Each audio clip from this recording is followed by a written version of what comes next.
Bismillahirrahmanirrahim. Assalamualaikum warahmatullahi wabarakatuh. Perkenalkan, nama saya Windy Astuti dengan NIM S1S1211097.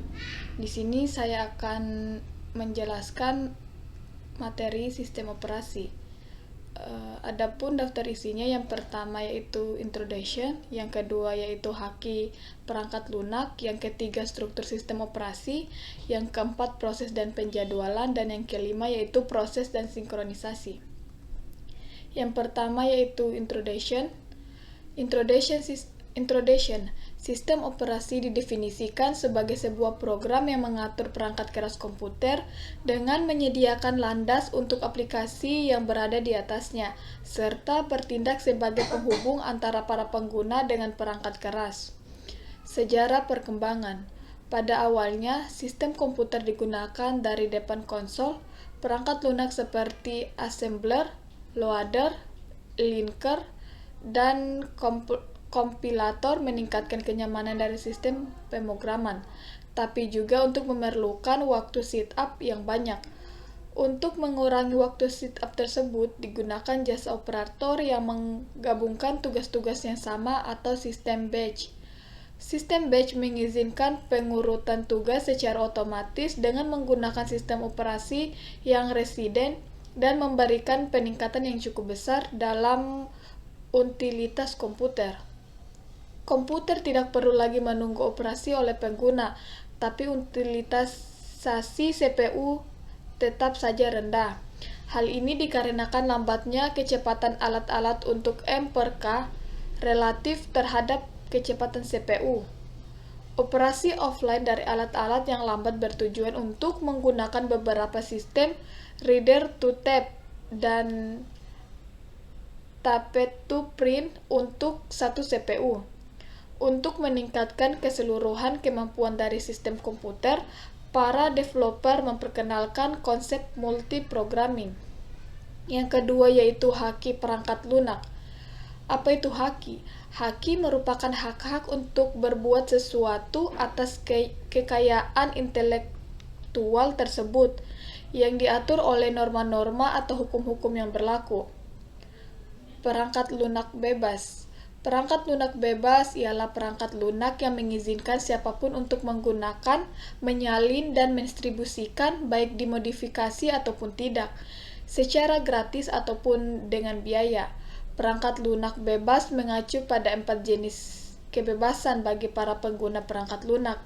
Yang pertama yaitu kebebasan 0, yakni kebebasan untuk menjalankan programnya untuk tujuan apa saja. Yang kedua, kebebasan 1, yakni kebebasan untuk mempelajari bagaimana program itu bekerja serta dapat disesuaikan dengan kebutuhan Anda. Akses pada kode program merupakan suatu prasyarat. Yang ketiga yaitu kebebasan 2, yakni kebebasan untuk menyebarluaskan kembali hasil salinan perangkat lunak tersebut sehingga dapat membantu sesama Anda. Yang keempat yaitu kebebasan 3, yakni kebebasan untuk meningkatkan kinerja program dan dapat menyebarkannya ke khalayak umum sehingga semua menikmati keuntungannya. Akses pada kode program merupakan suatu prasyarat juga. Di sini terdapat aneka ragam haki, lisensi perangkat lunak, dan sumber operasi atau open source. Adapun ragam haki yaitu hak cipta, paten, merek dagang, rahasia dagang, service mark, desain industri, desain tata letak, sirkuit terpadu, dan indikasi geografis. Adapun lisensi perangkat lunak, yang pertama yaitu perangkat lunak bermilik, perangkat lunak komersial, perangkat lunak semi bebas, public domain perangkat, freeware, shareware, GNU, dan GPL atau GPL. Yang ketiga yaitu open source. Yang pertama yaitu free redistribution, yang kedua yaitu source code, yang ketiga yaitu derived works, yang keempat integrity of the source code, yang kelima yaitu no discrimination gain person or groups.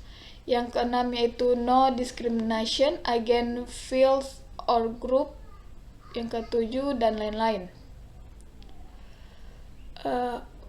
Copyleft adalah pelesatan dari copyright atau hak cipta. Copyleft merupakan PLB yang turunannya tetap merupakan PLB.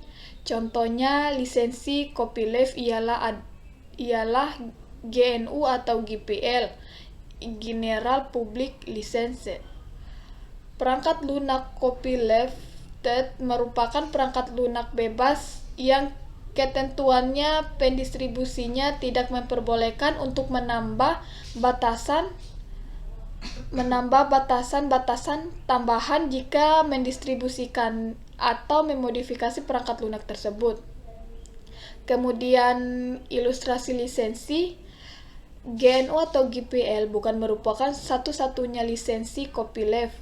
Terdapat banyak lisensi lainnya, seperti lisensi Apache, lisensi artistik, lisensi FreeBSD, dan lisensi OpenLDAP, serta masih banyak lainnya. Yang selanjutnya yaitu tantangan perangkat keras rahasia. Ada empat yang terdapat pada tantangan. Yang pertama yaitu perangkat keras rahasia, pustaka tidak bebas, paten perangkat lunak, dan dokumentasi bebas. Yang ketiga yaitu struktur sistem operasi. Yang pertama yaitu struktur sederhana. Pada awalnya, sistem operasi dimulai sebagai sistem yang kecil, sederhana, dan terbatas. Lama-kelamaan sistem operasi semakin berkembang menjadi satu sistem yang lebih besar dari awalnya. Dalam perkembangannya, ada sistem yang terstruktur dengan kurang baik dan ada juga yang baik. Contohnya sistem yang terstruktur kurang baik adalah MS-DOS. Yang berikutnya yaitu struktur berlanjut. Lapisan-lapisan pada sistem operasi adalah suatu abstrak dari enkapsulasi sekumpulan struktur data dalam sistem operasi. Lapisan-lapisan yang berada di atas bisa mengakses operasi-operasi yang tersedia di lapisan bawahnya. Yang selanjutnya yaitu mikrokernel. Ada kelebihan kernel mikro yaitu interface yang seragam. Proses tidak lagi dibedakan baik antara kernel level maupun user level karena semuanya berkomunikasi via message passing. Selanjutnya yaitu extensibility. Bisa menampung fitur-fitur baru tanpa perlu melakukan kompilasi ulang. Selanjutnya yaitu flexibility, yaitu fitur-fitur yang sudah ada bisa dikurangi atau dimodifikasi sesuai dengan kebutuhan sehingga menjadi lebih efisien. Misalnya, tidak semua pengguna membutuhkan security yang sangat ketat atau kemampuan untuk melakukan distributed computing. Selanjutnya yaitu portability. Pada kernel mikro, semua atau sebagian besar kode yang prosesor spesifik berada di dalamnya. Jadi, proses porting ke prosesor lain bisa dilakukan dengan relatif sedikit usaha. Pada kelompok desktop misalnya, tampaknya dominasi Intel makin kuat. Yang selanjutnya yaitu reliability, yaitu semakin besar suatu software, maka tentulah semakin sulit untuk menjamin reliability-nya. Yang selanjutnya yaitu support for object oriented OS, yaitu model kernel mikro sangat sesuai untuk mengembangkan sistem operasi yang berbasis object oriented. Yang selanjutnya yaitu komplikasi kernel. Ada beberapa tahapan dalam komplikasi kernel. Yang pertama yaitu mendownload kernel, yang kedua mengekstrak kernel, yang ketiga buat symbolic link, yang keempat konfigurasi kernel, yang kelima yaitu kompilasi. Selanjutnya, komputasi meja. Secara umum, komputasi meja adalah terdapat beberapa, yaitu fan untuk mendinginkan komputer. Selanjutnya yaitu motherboard untuk mengintegrasikan komponen-komponen komputer yang ada.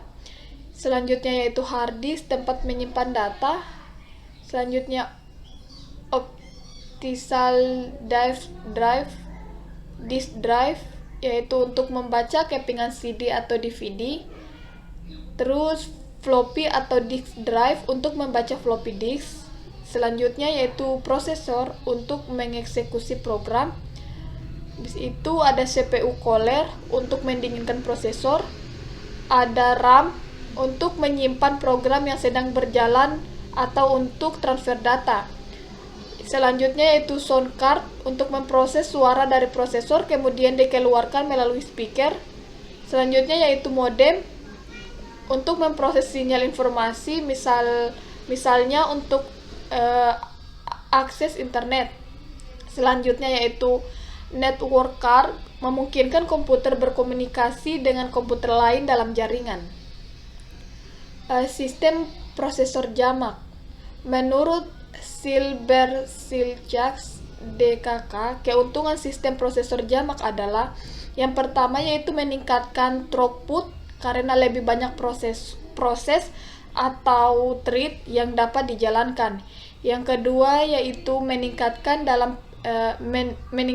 adalah peningkatan jumlah pekerjaan yang dapat dilakukan dalam waktu tertentu lebih ekonomis daripada sistem dengan banyak prosesor tunggal karena bisa berbagai memori, store, dan power supply.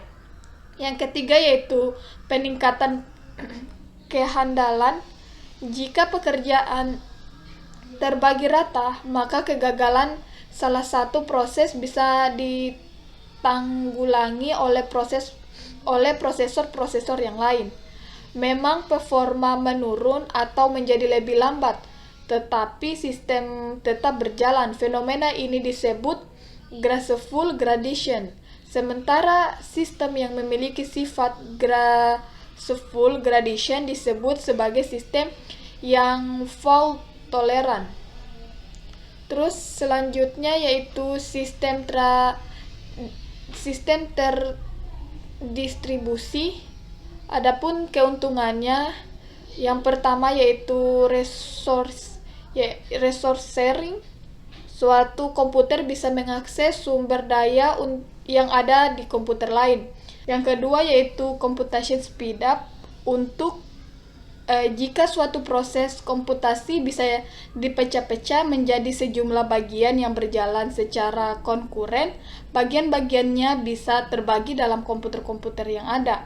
Yang ketiga yaitu reliability. Jika suatu komputer mengalami kegagalan, maka secara keseluruhan sistem masih tetap dapat berjalan. Yang keempat yaitu communication. Karena satu komputer terhubung dengan komputer lainnya, sangat dimungkinkan terjadi pertukaran informasi. Selanjutnya yaitu sistem terlukster. Yang pertama yaitu absolute scalability, adalah memungkinkan untuk menciptakan sistem terkluster yang jauh lebih powerful daripada satu komputer standalone yang terbesar. Terus yang terbesar sekalipun. Terus yang selanjutnya yaitu sistem terlukster. Yang pertama yaitu absolute scalability, adalah mungkin untuk menciptakan sistem terkluster yang jauh lebih powerful daripada satu komputer standalone yang terbesar sekalipun.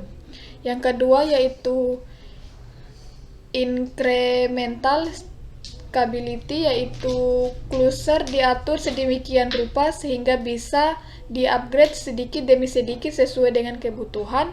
tanpa harus mengupgrade keseluruhan sistem sekaligus secara besar-besaran. Terus yang ketiga yaitu high availability, yaitu karena setiap komputer yang tergabung dalam standalone atau mandiri, maka kegagalan salah satu komputer tidak menyebabkan kegagalan sistem. Terus yang keempat yaitu superior price atau performance, yaitu dengan konfigurasi yang tepat dimungkinkan untuk membangun sistem yang jauh lebih powerful atau sama dengan komputer standalone dengan biaya yang lebih rendah.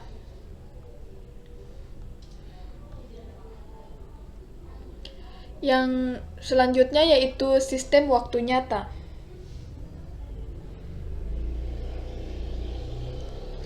Sistem waktu nyata, suatu sistem dikatakan real time jika dia tidak hanya mengutamakan ketepatan pelaksanaan instruksi atau tugas, tapi juga intervalnya waktu tugas tersebut dilakukan. Dengan kata lain, sistem real time adalah sistem yang menggunakan deadline, yaitu pekerjaan harus selesai dengan jangka waktu tertentu. Sementara itu, sistem yang tidak real time adalah sistem di mana tidak ada deadline walaupun tentunya respon yang cepat atau performa yang tinggi tetap diharapkan. Yang selanjutnya yaitu aspek lainnya. Aspek-aspek lainnya berupa beberapa sistem berikut. Yang pertama yaitu sistem multimedia, handal, sistem berkelas, bandwidth waktu nyata, embedded system, komputasi berbasis jaringan, PDA dan telepon seluler dengan smart card. Yang keempat yaitu proses dan penjadwalan. Yang pertama yaitu konsep proses. Konsep proses didefinisikan sebagai program yang sedang dieksekusi menurut Silberschatz proses, tidak hanya sekedar suatu program atau text section, melainkan meliputi beberapa aktivitas yang bersangkutan seperti program, counter, dan stack. Adapun diagram status, di dalam diagram status tersebut terdapat baru yaitu new, siap yaitu ready, tunggu yaitu wait, jalan atau run, dan selesai yaitu terminated. Terus selanjutnya yaitu proses control back. Ini adalah proses control back. Selanjutnya yaitu pembentukan proses. Sebuah proses dibuat lebih sistemikal, created process, yang membentuk proses turunan atau child process yang dilakukan oleh proses induk atau parent process. Proses turunan tersebut juga mampu membuat proses baru sehingga semua proses ini pada akhirnya membentuk pohon proses. Ketika sebuah proses dibuat, maka proses tersebut dapat memperoleh sumber daya seperti waktu CPU, memori, berkas, atau perangkat M/K. Terus selanjutnya yaitu fungsi for. Sistem operasi Unix mempunyai sistem call for yang berfungsi untuk membuat proses baru. Proses yang memanggil sistem call for ini akan dibagi menjadi dua, yaitu proses induk dan proses turunan yang identik. Proses induk dan turunan independen, satu nama lainnya, dan berjalan bersamaan. Terminasi proses. Suatu proses diterminasi ketika proses tersebut telah selesai mengeksekusi perintah terakhir atau diterminasi dengan sengaja oleh proses lain. Biasanya proses induk melakukan terminasi sengaja pada turunannya dengan alasan terminasi tersebut seperti yang pertama, yaitu turunan mempunyai pengguna sumber daya yang telah dialokasikan. Dalam keadaan ini, proses induk perlu mempunyai mekanisme untuk memeriksa status turunannya. Yang kedua yaitu task yang ditugaskan pada turunan yang lain diperlukan. Yang ketiga, proses induk selesai dan sistem operasi tidak mengizinkan proses turunan untuk tetap berjalan. Jadi, semua proses turunan akan berakhir pula. Hal ini yang disebut cascading atau termination. Setiap proses memiliki identitas proses yang isinya berupa yaitu peak, credentials, dan personality. Yang kedua yaitu konsep thread multi-threading. Yang pertama yaitu keuntungan, yaitu responsif. Apabila interaktif menjadi tetap responsif, meskipun sebagian dari program sedang diblok atau melakukan operasi lainnya yang panjang. Yang kedua, berbagai sumber daya. Keuntungannya adalah mengizinkan sebuah aplikasi untuk mempunyai beberapa thread yang berbeda dalam lokasi memori yang sama. Yang ketiga yaitu ekonomis. Pembuatan sebuah proses memerlukan pengalokasian memori dan sumber daya. Yang keempat yaitu utilisasi arsitektur multiprosesor. Sangat meningkat pada arsitektur multiproses di mana setiap thread dapat berjalan secara paralel serta di atas prosesor yang berbeda.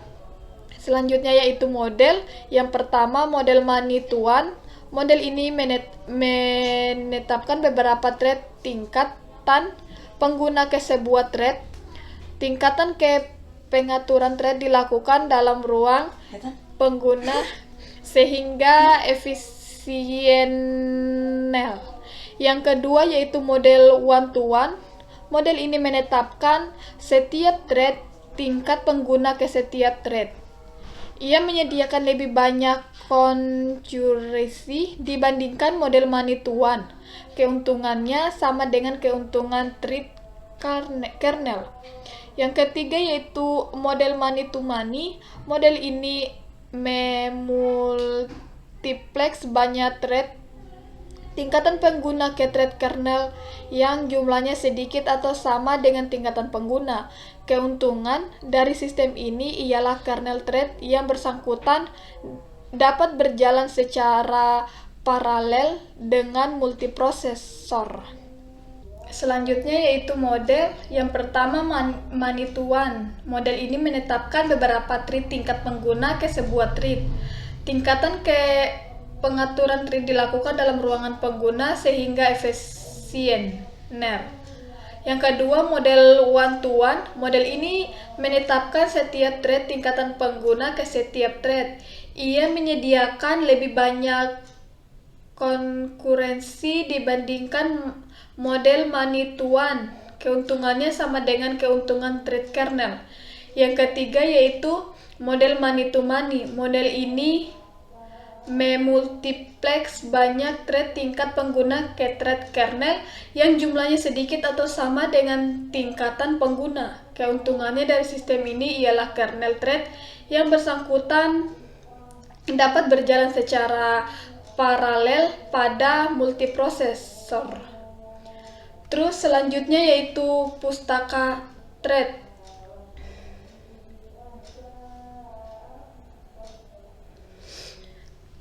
Selanjutnya yaitu pustaka thread. Pustaka thread bertugas untuk menyediakan API untuk programmer dalam menciptakan dan memanage thread. Ada dua cara dalam mengimplementasikan pustaka thread. Yang pertama yaitu menyediakan API dalam level pengguna tanpa dukungan dari kernel sehingga pemanggilan fungsi tidak melalui sistem call. Yang kedua yaitu menyediakan API di level kernel yang didukung secara langsung oleh sistem operasi. Selanjutnya yaitu pembatalan thread.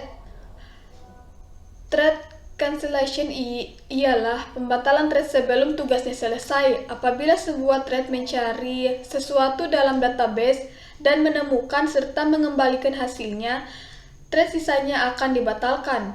Thread yang akan diberhentikan biasa disebut target thread. Pemberhentian target thread dapat dilakukan dengan dua cara. Cara yang pertama yaitu asynchronous cancellation, yaitu suatu thread seketika itu juga membatalkan target thread.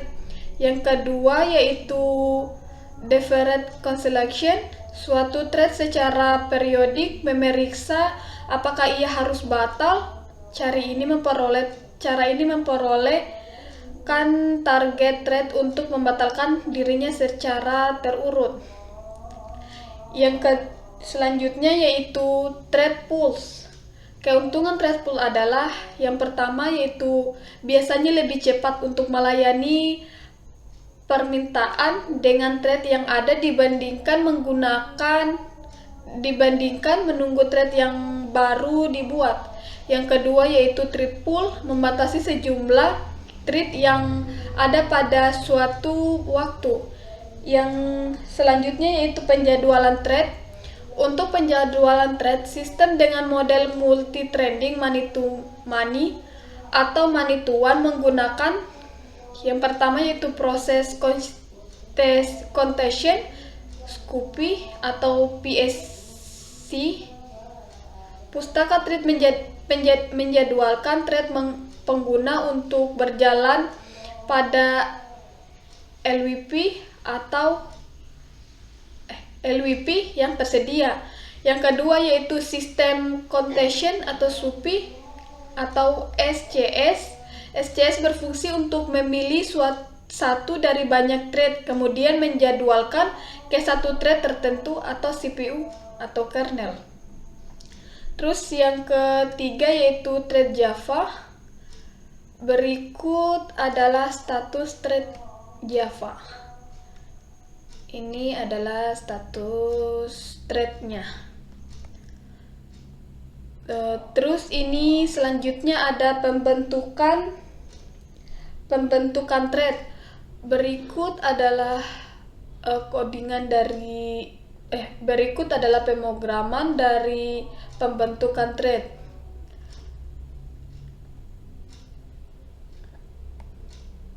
Terus selanjutnya yang keempat yaitu konsep penjadwalan. Siklus burst CPU M/K. Kalau yang ini di lingkaran merah ini berarti dia itu hyper of burst. Terus kalau yang lingkar biru ini berarti dia CPU brute.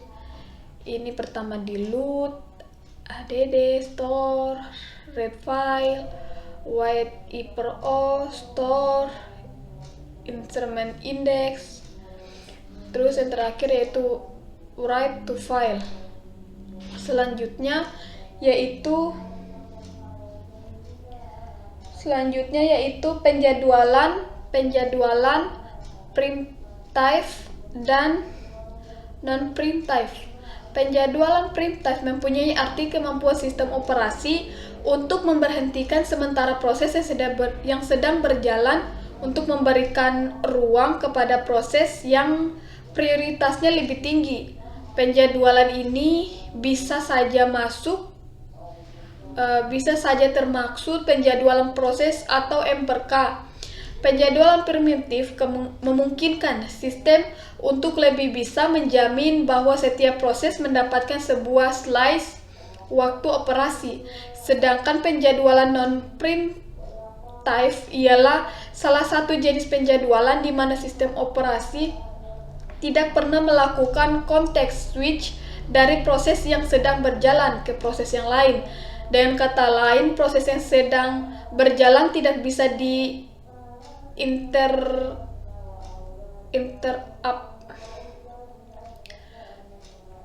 Terus selanjutnya yaitu dispatcher. Komponen yang lain yang terlibat dalam penjadwalan CPU adalah dispatcher. Dispatcher adalah modul yang memberikan kontrol CPU kepada proses yang sedang terjadwal dan mempunyai fungsi yang pertama yaitu context switching, yang kedua switching to user mode dari kernel mode. Yang ketiga, lompat dari suatu bagian di program user untuk mengulang program. Terus selanjutnya yaitu kriteria penjadwalan. Yang pertama ada CPU, yang kedua adalah throughput, yang ketiga adalah turnaround time, yang keempat adalah waiting time, yang kelima adalah response time, yang keenam fairness, yang ketujuh efisiensi. Selanjutnya yaitu algoritma penjadwalan. Macam-macam algoritma. Yang pertama yaitu first come first serve. Algoritma ini mendahulukan proses yang lebih dulu datang. Kelemahannya waiting time rata-rata cukup. Yang kedua yaitu shortest job first. Algoritma ini mendahulukan proses dengan CPU burst terkecil sehingga akan mengurangi waiting time rata-rata. Priority scheduling. Algoritma ini mendahulukan prioritas terbesar. Kelemahannya prioritas ini tidak mendapatkan jatah CPU. Hal ini dapat dibatasi dengan yaitu semakin lama menunggu prioritas semakin tinggi. Selanjutnya yaitu round robin. Algoritma ini menggilir proses-proses yang ada di antrian dengan jatah time kuantum yang sama. Jika waktu habis, CPU akan dialokasikan ke proses selanjutnya. Yang kelima yaitu multi-level queue. Algoritma ini membagi beberapa antrian yang akan diberikan prioritas berdasarkan tingkatan. Tingkatan lebih tinggi akan menjadi prioritas utama. Yang keenam yaitu multi-level feedback queue. Pada dasarnya sama dengan multi-level queue. Yang membedakan yaitu adalah pada algoritma ini diizinkan untuk pindah antrian. Berikut adalah first come first serve. Berikut ini terdapat proses pada sebuah CPU dengan AT dan BT-nya masing-masing, digambarkan Gantt chart dan tentukan rata-rata waktu tunggu dengan algoritma FCFC, yaitu prosesnya ada P1, P2, P3, P4 dan P5. Terus arrival time atau AT adalah 0, 1, 2, 3, 5, 9. Terus yang selanjutnya yaitu burst time atau BT ada 12, 8, 5, 2, 1. Terus di sini akan berikut adalah Gantt chart CPU.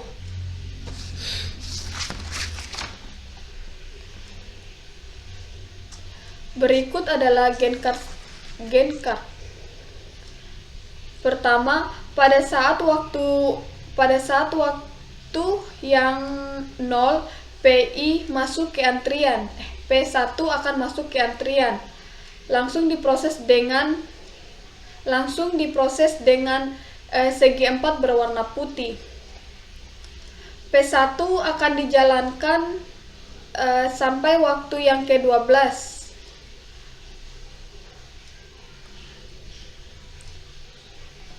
Ini P1 akan dijalankan hingga waktu ke-12. Pada saat waktu P2 masuk ke dalam antrian, kemudian P3 masuk lagi ke dalam antrian pada waktu yang ketiga. Dan P4 dan P5.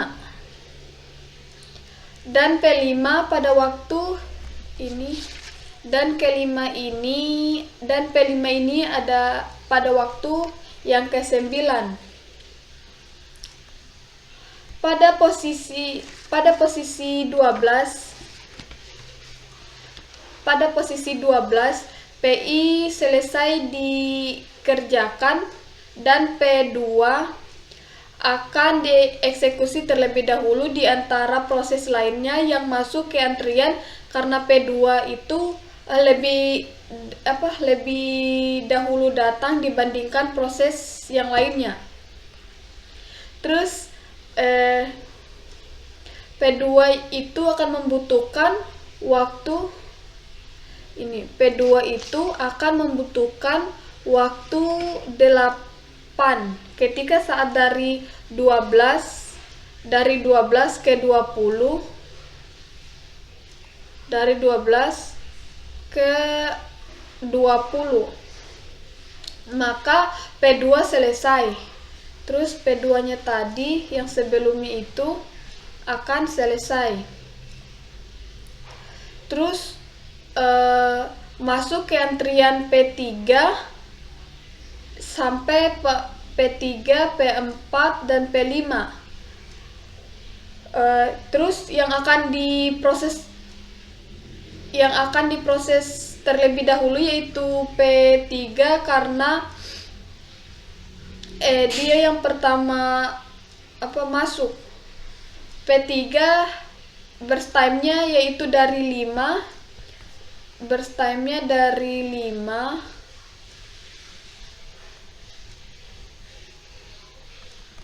P3 yaitu burst time-nya ini dari 5. Burst time-nya 5 dari 20. Burst time-nya ini dari 5. Burst time-nya 5 dari 20. Dari 20 ke 25. Ini burst time-nya dari mana, dari ini. Kan itu P3 itu kan burst time-nya 5. Burst time-nya 5. Terus dari 20 yang ini, dari 20 ke 25 itu adalah waktu untuk pemrosesan P3. Terus selanjutnya P3 selesai, P4 dan P5 masuk ke antrian, diproses P4 terlebih dahulu. Karena P4 tadi yang pertama masuk, maka dia akan diproses terlebih dahulu.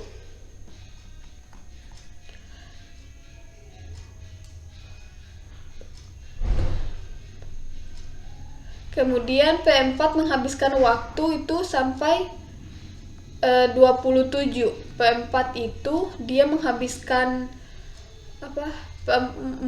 waktu sampai 20.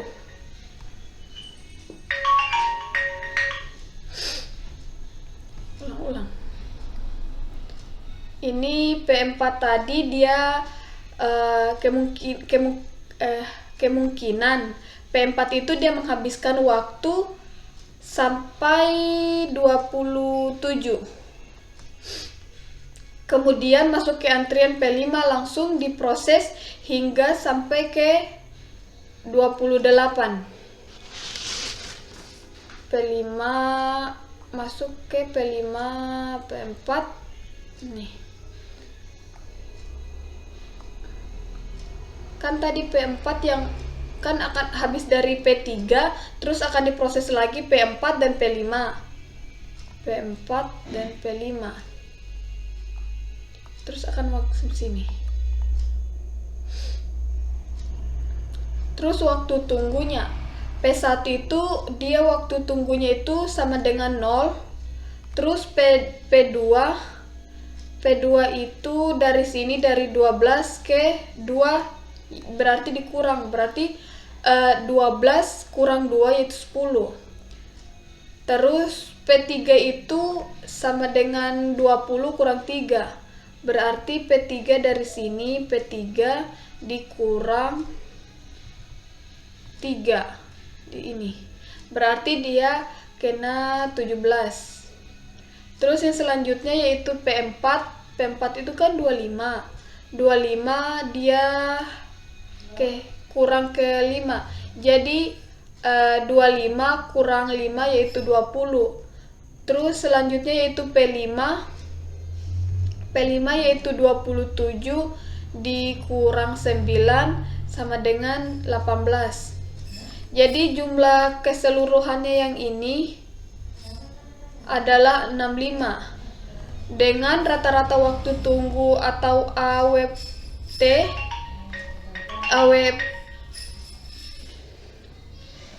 rata-rata waktu tunggu AWT 65 5 sama dengan 13 satuan waktu.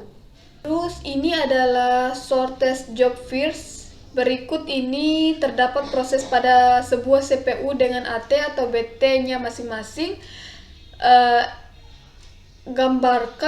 Digambarkan menggunakan GenCAD dan tentukan rata-rata waktu proses dengan algoritma SJF atau non-primitif.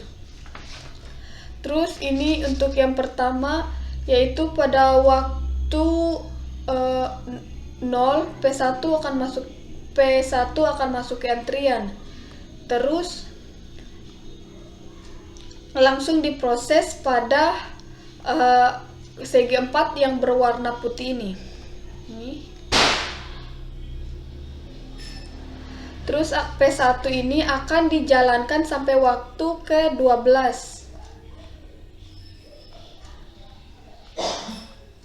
Ini P1 akan dijalankan sampai ke waktu 12. Terus selanjutnya pada saat waktu yang kedua, P2 akan masuk ke antrian. Ini P2-nya akan masuk ke antrian. Kemudian P3 masuk ke antrian pada waktu yang ketiga, P3 ini masuk ke antrian. P4 dan P5 juga akan masuk ke antrian.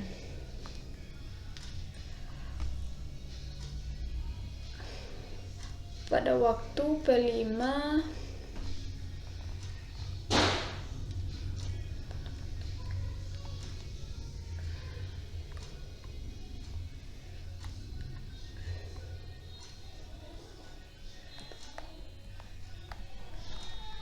terus apabila kalau P2-nya sudah selesai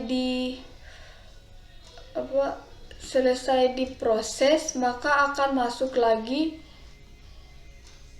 ini dengan BT-nya yaitu P2 yaitu BT-nya 8.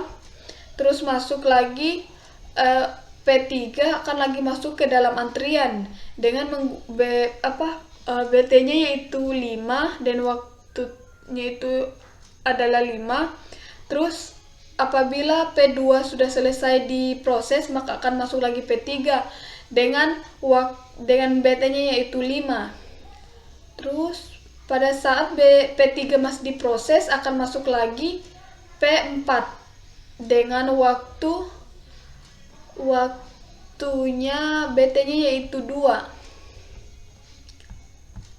Terus kalau P3 sudah selesai diproses, masuk lagi P5.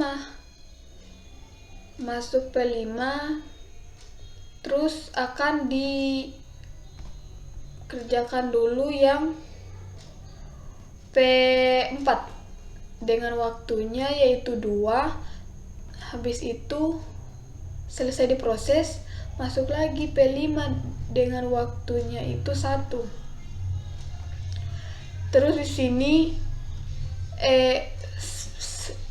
sambil menunggu proses P5-nya, masuk lagi ini P2, P3, P4 dan P5. Terus yang dengan waktunya juga yang ini 13. Kan di sini tadi waktunya ini 2, 3, 5, 9. Waktu 35 itu di sini P2 itu AT-nya 2, BT-nya itu 8. Terus masuk lagi yang itu AT-nya itu 3, AT-nya 3, P3-nya itu 5 sini. Terus masuk P2, P3, P4, P5 dengan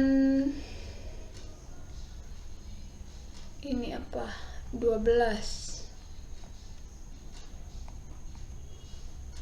Pas sudah selesai sampai di angka 28 ini, terus kita cari lagi waktu tunggunya. Kan waktu tunggu P1 itu sama dengan 0. Nah, di sini berarti waktu tunggu untuk P1 0. Terus waktu tunggu untuk P2 yaitu dari 20 ke 2, berarti 20 kurang 2 itu 18. Terus masuk lagi ke waktu tunggu ke P3, yaitu 15. Ini 15 ke sini, berarti 15 kurang 3 kena 12. Terus masuk lagi ke P5, yaitu waktu tunggunya ini 12 dikurang 9, jadi kena 3. Terus untuk waktu tunggu P1 sama dengan 0, waktu tunggu P2 sama dengan 18, waktu tunggu P3 sama dengan 12, waktu tunggu P4 sama dengan 8, dan waktu tunggu P5 sama dengan 3. Terus jumlah keseluruhannya ini adalah 41. Rata-rata waktu yaitu 41/5 sama dengan 8,2 satuan waktu.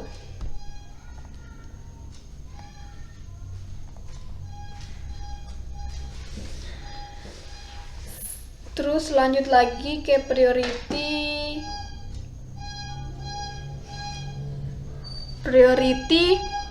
scheduling.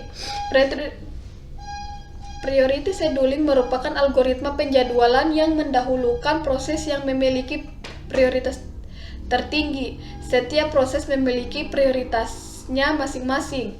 Prioritas suatu proses dapat ditentukan melalui beberapa karakteristik, antara lain yang pertama yaitu time limit, yang kedua memori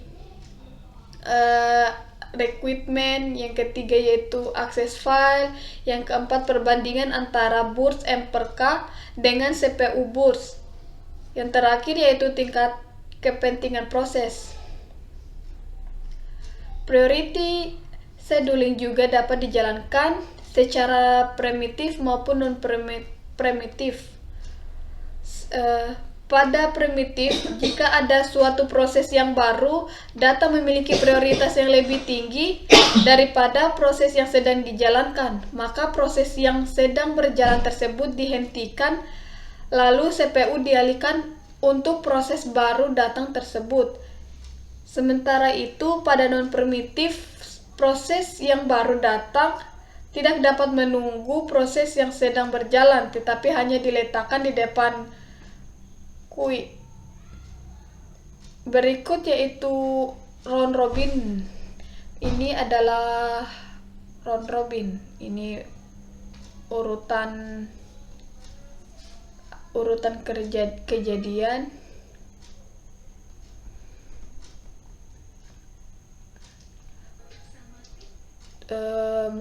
Lanjut lagi ke multi-level QUI. Dari gambar di samping, pengelompokan proses-proses berdasarkan prioritas kemungkinan muncul ide untuk menganggap kelompok-kelompok tersebut sebagai sebuah antrian-antrian kecil yang merupakan bagian dari antrian keseluruhan proses yang sering disebut dengan algoritma multi-level QUI. Terus ada multi-level feedback QUI. Ini multi-level feedback QUI adalah salah satu algoritma yang berdasarkan pada algoritma multi-level QUI. Perbedaannya mendasar. Yang membedakan multi-level feedback QUI dengan multi-level QUI biasa adalah letak pada adanya kemungkinan suatu proses berpindah dari satu antrian ke antrian lainnya. Terus misalnya contohnya yaitu semua proses yang baru datang akan diletakkan pada QUI 0 atau kuantum 8ms. Jika suatu proses tidak dapat diselesaikan dalam 8ms, maka proses tersebut akan dihentikan dan dipindahkan ke QUI 1 atau kuantum sama dengan 16. QUI 1 hanya akan dikerjakan jika tidak ada lagi proses di QUI 0, dan jika suatu proses di QUI 1 tidak selesai dalam waktu 16 meter per sekon, maka proses tersebut akan dipindahkan ke QUI 2. QUI 2 akan dikerjakan bila QUI 0 dan QUI 1 kosong, dan akan berjalan dengan algoritma FCFS. Terus yang terakhir yaitu proses dan sinkronisasi. Konsep interaksi. Sinkronisasi diperlukan untuk menghindari terjadinya ketidakkonsistenan data akibat adanya proses data secara konkuren. Proses-proses tersebut di konkuren jika proses-proses itu ada dan berjalan pada waktu yang sama. Proses-proses konkuren ini bisa bersifat independen atau bisa juga saling berinteraksi. Komunikasi antar proses.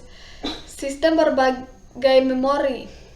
Sistem merupakan salah satu cara komunikasi antar proses dengan cara untuk mengalokasikan suatu alamat memori untuk dipakai berkomunikasi antar proses.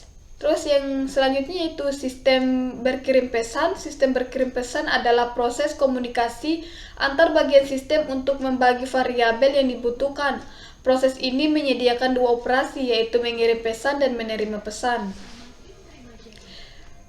Terus ada 4 sinkronisasi, yaitu blocking send, non-blocking send, dan blocking retrieve, dan non-blocking retrieve. Kalau blocking send itu pemblokiran pengiriman sampai pesan sebelumnya diterima. Kalau non-blocking yaitu pengiriman dapat terus mengirim pesan tanpa memperdulikan apakah pesan sebelumnya sampai atau tidak. Sedangkan kalau blocking retrieve itu pemblokiran penerima sampai terdapat pesan yang akan dikirim. Sedangkan kalau non-blocking yaitu penerima menerima semua pesan baik berupa pesan yang valid atau pesan yang salah atau nol. Penyangga itu ada ini kapasitas 0, kapasitas terbatas, dan kapasitas tak terbatas.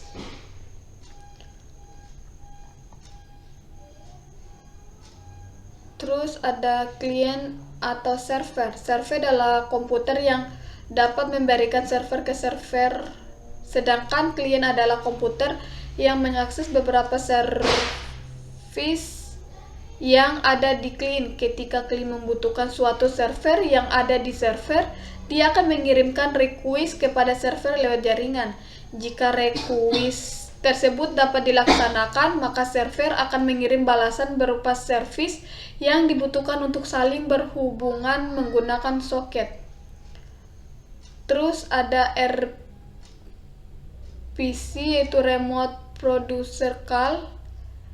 RPC adalah sebuah metode yang memungkinkan kita untuk mengakses sebuah prosedur yang berada di komputer lain. Pendekatan yang dilakukan adalah sebuah server membuka soket lalu menunggu klien untuk meminta prosedur yang disediakan oleh server. Ini lanjut lagi deadlock dan starvation. Deadlock adalah suatu kondisi di mana dua proses atau lebih saling menunggu proses yang lain untuk melepaskan source yang sedang dipakai. Sedangkan starvation yaitu kondisi yang biasanya terjadi setelah dialog. Yang kedua yaitu sinkronisasi. Rest condition adalah suatu kondisi di mana dua atau lebih proses mengakses sheet memori atau sumber daya pada saat yang bersamaan, dan hasil akhir dari data tersebut tergantung dari proses mana yang terakhir selesai dieksekusi hingga hasil akhirnya terkadang tidak sesuai dengan yang dikehendaki. Lanjut yang ketiga yaitu critical section. Critical section adalah segmen kode yang mengakses data yang digunakan proses secara bersamaan yang dapat membawa proses itu ke bahaya rest condition. Yang ketiga lanjut lagi ke solusi critical section. Dua solusi memecahkan masalah critical section. Yang pertama yaitu perangkat lunak. Solusi ini menggunakan algoritma-algoritma untuk mengatasi masalah critical section. Yang kedua yaitu solusi perangkat keras. Solusi ini tergantung pada beberapa instruksi mesin tertentu, misalnya dengan mi nonaktif interupsi, mengunci suatu variabel tertentu, atau menggunakan instruksi level mesin seperti test dan set. Solusi perangkat lunak menggunakan algoritma. Algoritma yang pertama yaitu mencoba mengatasi masalah critical section untuk dua proses. Algoritma ini menerapkan sistem bergilir kepada kedua proses yang ingin mengeksekusi critical section, sehingga kedua proses tersebut harus bergantian menggunakan critical section. Yang kedua yaitu solusi perangkat lunak menggunakan algoritma. Algoritma kedua juga mencoba untuk memecahkan masalah critical section untuk dua proses. Algoritma ini mengantisipasi masalah yang muncul pada algoritma satu dengan mengubah penggunaan variabel turn dengan variabel float. Variabel float menyimpan kondisi proses mana yang boleh masuk critical section. Terus solusi perangkat lunak menggunakan algoritma ketiga ditentukan oleh G.L. Peterson pada tahun 1981 dan dikenal juga sebagai algoritma Peterson. Solusi perangkat lunak menggunakan algoritma. Solusi yang pertama yaitu algoritma tukang roti. Algoritma tukang roti adalah solusi untuk masalah critical section pada n buah proses. Algoritma ini juga dikenal sebagai Lamport-Becker algorithm. Ide algoritma ini adalah dengan menggunakan prinsip penjadwalan seperti yang ada di tempat penjualan roti. Selanjutnya yaitu perangkat sinkronisasi. Sinkronisasi adalah proses pengaturan jalannya beberapa proses pada saat yang bersamaan. Tujuan untuk sinkronisasi adalah menghindari terjadinya inkonsistensi data karena pengaksesan oleh beberapa proses yang berbeda.